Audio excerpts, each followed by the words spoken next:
our residents haven't shown up, which is not a good thing. Dr. Coughlin is extremely well trained, was building up a very successful private practice, but yet, he chose to actually give all that up. Our four dealing with a nerve injury from a gunshot wound. He came from private practice over 10 years ago to San Francisco General Hospital to take care of an underserved population. That's a definite sign of conviction.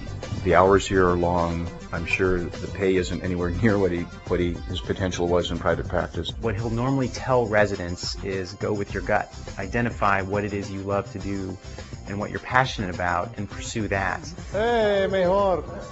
Shortly after he came here, he started taking residents on small overseas trips. This blossomed into a 1-month elective. Did you get final x-rays? This is a program that's built into our program in which we can spend about a month of our time overseas. That kind of experience gives residents a sense of humility. The need outside of our country is tremendous, so that over half the world does not have access to orthopedic surgery.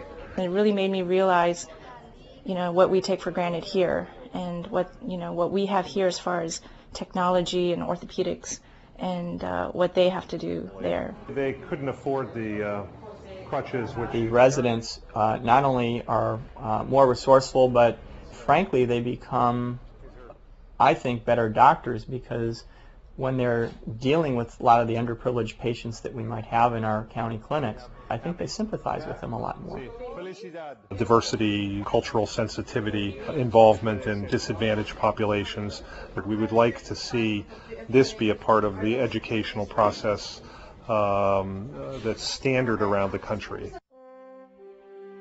He really instills that in you from the very beginning, from working at the San Francisco General Hospital to working with him in the community. So for me, as someone who's early in my career thinking about how can I make this part of what I do, he's a living example of what's possible. Yes, everyone is okay. He's involved in community service.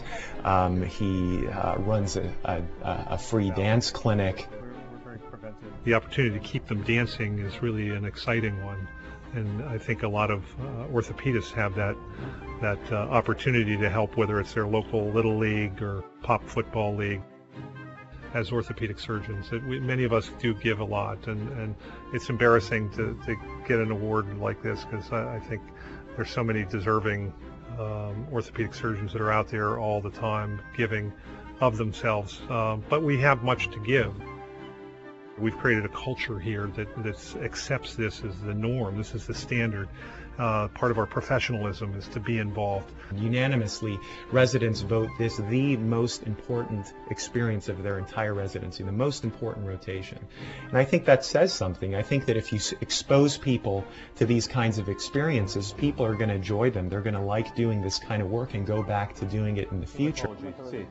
As a community of orthopedic surgeons, I think that it can only help us to have people more interested in volunteerism. All right, let's let the games begin now.